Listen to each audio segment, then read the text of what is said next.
paano ibababa ang bad cholesterol, ano yung common signs na mataas ang cholesterol mo. Baka nga kahit wala pang ang blood test, baka may clues na tayo na mataas ang cholesterol. Tsaka may konti rin pagkakaiba, pag lalaki o babae. Yan, bakit tumataas? Actually, karamihan dito namamana. Okay, pag magulang mo, mataas ang cholesterol, pag may lahi kayo ng heart attack, sakit sa puso, bagasano, malapot talaga yung dugo, pwede mo mamana yung high cholesterol. Pero ang iba naman sa atin, dahil sa maling pagkain. Yan ang favorite natin. Ang hirap kasi kumain talaga ngayon. Kahit karenderya natin, minsan very oily, maalat, mataba na rin. Fast food, yan lang makakain sa trabaho. Kaya laging tumataas ang cholesterol. Alak, hindi rin maganda. Smoking, hindi rin maganda. Kasi mga risk factors yan. Makakadagdag din yan sa bara sa puso. Laging nakaupo, di ba? Kulang sa exercise, so tataas din cholesterol. Ito sinasabi ko sa inyo, namamana. Overweight, pwedeng maganda kinakain mo, nasosobrahan ka naman. Yung iba, may thyroid problem, may liver problem. Sa mga babae kasi, medyo kakaiba. Sa babae, pagka-menopause. Pag nag-menopause na, doon nagkakaroon ng heart disease, tumataas cholesterol. Yan. So, sa babae din, yung PCOS. Merong polycystic ovary syndrome. Pag merong PCOS, usually overweight din, tumataas din cholesterol. So, sa mga kababaihan, minsan tumataas din dahil meron sila ibang kondisyon na hindi pareho sa lalaki. Yan, ito isang sintomas. Xanthelasma, itong mga cholesterol deposit sa mata. Kung meron kayo nakitang kaibigan nyo o kayo, may napapansin kayo parang madilaw-dilaw ito. Yellow, para siyang taba. Para siyang taba mismo. Ayan, oh. High cholesterol na yan. Kahit di mo pa pinapa-blood test, halos 90% yan na yan. So, paano gagawin? Hindi talaga ma-operahan. Hindi mo na matatanggal yan. Nilalagyan nila ng makeup para hindi mahalata. Yan, o, xanthelasma, tumutubo. Yung iba sa katawan o sa balat, pero mas common sa mata dahil nga lumalapot yung dugo, nagkaka-cholesterol. Meron din nakikita sa mata. Itong kulay puti na nakabilog. Arcus senilis yan. Pero pag senior na kayo, pag may edad na, pag senior na, talaga naman nagkakabilog pag nagkakaedad. Pero kung bata ka pa, 40 years old ka pa lang, tignan mo sa salamin, meron ka na nitong puti. Lalo na kung napabilugan yung buong mata mo, pa-check mo cholesterol mo. Pwedeng taba yan. Other signs, ayan, yellowish sa mata. Yung iba nakakalbo, memory loss, may possibility rin kung nagbabara yung cholesterol sa utak. Okay? Namamanhid kung poor circulation na. Okay? Ito, sumasakit ang ulo, high blood, mga magkakasamang sakit yan High blood, diabetes, high cholesterol, kasama yan. Fatty liver. Fatty liver. Pag may fatty liver, possible din mataas ang cholesterol. Heart problem, pwede rin yun. Tumataba. Other senyales, yung iba sa breast, baka may connection, breast tissue. Mood swings, depression, may konting correlation din sa high cholesterol. Pero hindi pa to sigurado. Okay? Hindi pa sigurado. Basically, puso at stroke at sa utak, yan ang mga tinatamaan ng high cholesterol. Pati itong mga deposit sa mata na naglalabasan. Pati sa atay. Fatty deposit. Meron minsan tayong mga lipoma, taba-taba, pero parang hindi naman siya connected sa cholesterol. Anong level ang mataas? Yan. Pag sinabi natin total cholesterol, ang gusto natin wala pang 200. 200 milligrams per DL ang total cholesterol, pababa ang normal. Ang bad cholesterol dapat 100 milligrams per DL and below. Pero ito kasi masyadong stricto. Para sa akin, kung nandito kayo sa... Actually, dapat green to Green to is go. Okay. Ito dapat ang orange, warning. Ito dapat ang red, dangerous. Dapat ginawang green tong picture. Para sa akin, pag nandito kayo sa orange level ng total cholesterol, 200 to 239 milligrams per DL, sa akin, pwede pa.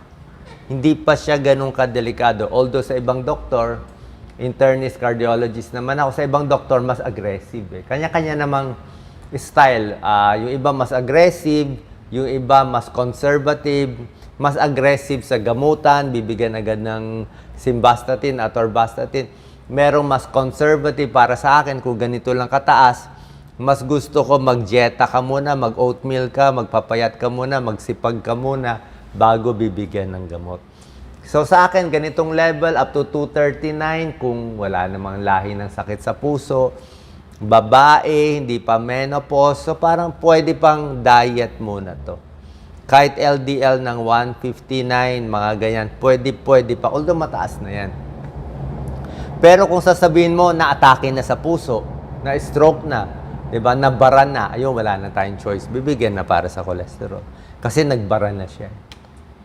Ito yung LDL na sinasabi kong bad cholesterol. Paano binababa? Mamaya papakita natin natural remedy sa pagkain. Less than 100, pinakamaganda. 100 to 129, bad cholesterol, LDL. Pwede na 130, medyo high. 160, very high. Anong gamot ang binibigay? Okay? Usually ito binibigay ng mga doktor. Atorvastatin, simvastatin. Pinapababa niya yung cholesterol level. So, may benepisyo, may side effect din. Ang benefits niya, nababawasan yung bara, mas nagiging stable yung bara, nababawasan yung heart attack, nababawasan ang stroke. Yan. Ito mga cholesterol sa ugat natin. Ito, walang bara, malinis pa. Ito, maganda pa daloy ng dugo kahit may konting taba na nakabara. Ito, barado na. Halos 50-60% barado. Ito, sarado na. Heart attack na yan. So, ang ginagawa ng mga atorvastatin at simvastatin, medyo ito, fina-flat niya konti. Oh, yan yung taba, medyo makapal. Pag uminom ng gamot na duminipis konti. Ang kailangan bigyan talaga nitong atorvastatin, simvastatin na heart attack na stroke na angioplasty na bypass na, may barado na sa ugat, talagang sobrang taas na level, baka 300 yung cholesterol mo. May diabetes, mas maganda rin. Sumasakit na yung dibdib, mas maganda rin binibigyan. Parang sure na high risk yung pasyente. Like ito, na-operahan na bypass na angioplasty na. Kailangan na talaga. Yan, no? Pag mataas na siya talaga. Yung mga naninigarilyo, hindi nag-exercise, may high blood, may diabetes, ibig sabihin, marami na halo-halong sakit, mas maganda na bigyan. Kasi high risk na sila. May high blood, may diabetes, overweight, mataas pa cholesterol. May lahi pa ng sakit sa puso sa pamilya. May kamag-anak, magulang, lolo-lola, namatay ng maaga. Wala pang 55 years old, namatay na yung kamag-anak mo sa heart attack. Pwedeng mamana mo rin. Pero, ako nga, sabi ko, kung hindi kayo high risk at medyo wala naman itong atake sa puso na high risk,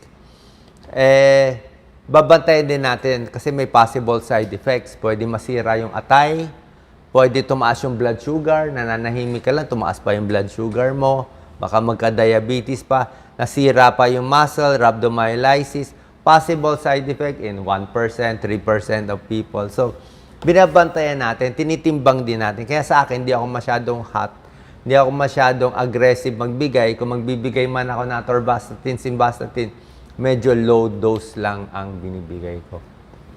Mas gusto ko natural remedy. Pilit natin muna. Kasi useless din naman. Yung pasyente mo, mahilig kumain sa fast food, overweight, bigyan mo lang tableta, uwi na siya. So, hindi naman siya talaga gagaling. Kasi yung habit niya, yung pa rin eh. Siya pa rin naman may kasalanan talaga. Pero kung pipilitin mo kumain ng prutas, gulay, yan, mansanas, saging, mag-exercise, maglalakad, mas maganda, 30 minutes to 1 hour in a day. Mas maraming isda kakainin. Actually, to eh. Bawal ang baboy baka. Limit red food, processed food, hotdog, ham, yung mga junk food, di ba? Para bumaba ang cholesterol. Diet talaga, number 1. Tubig, marami, malaking tulong. Exercise pa rin talaga. Exercise, bababa blood sugar, bababa cholesterol, bababa timbang. Weight loss, pinakamaganda. Pag pumayat kayo, tanggal ang sakit. Mahirap magpapayat, dapat laging gutom konti. Ayan, no? Mas gutom, mas okay. Huwag naman sobra gutom kasi pag magda-diet talagang magugutom ka eh. Tinitiis natin konti para makapayat. Quit smoking. Pagkain nakakababa ng cholesterol, syempre oatmeal. Oatmeal everyday, bababa ng mga 20-30 points ang cholesterol mo. Munggo, pwede rin ang munggo, avocado, kamote, apple, okra. Okra maganda pang diabetes, mga ampalaya, kangkong, lahat yan. Citrus fruits, okay din naman. Ito, strawberries, wag lang lagyan naman ng matatamis, saging, orange, pwede yan. Tapos, syempre, lahat ng gulay mas maganda. Ano, carrots, bawang. Bawang, pang cholesterol. Bawang pala pwede. Oatmeal and bawang, nakakababa ng cholesterol. Okay? Mga 2-3 butil ng bawang, medyo lutuin lang konti. May laman ng tiyan. Isama ang bawang sa pagkain. Huwag din yung hilaw. Pag hilaw kasi kinain mo, baka ma-ulcer ka. Masyado matapang. Okay? Tsaa, pwede rin. Yan. And finally, kung mataas cholesterol, tapos may diabetes ka pa, parehong problema, yan, high fiber diet, exercise, itong mga healthy food. Salad, maganda, ingat lang sa sauce. Mas maganda suka, o kung Thousand Island, o mayonnaise, or ranch sauce, konti lang. Hindi mo kailangan ubusin yung sauce kasi nasa sauce yung taba eh. Okay, quit smoking. Okay, sana po nakatulong ang video natin para sa mataas ang cholesterol sa lalaki, sa babae. Ito po mga tips natin. God bless.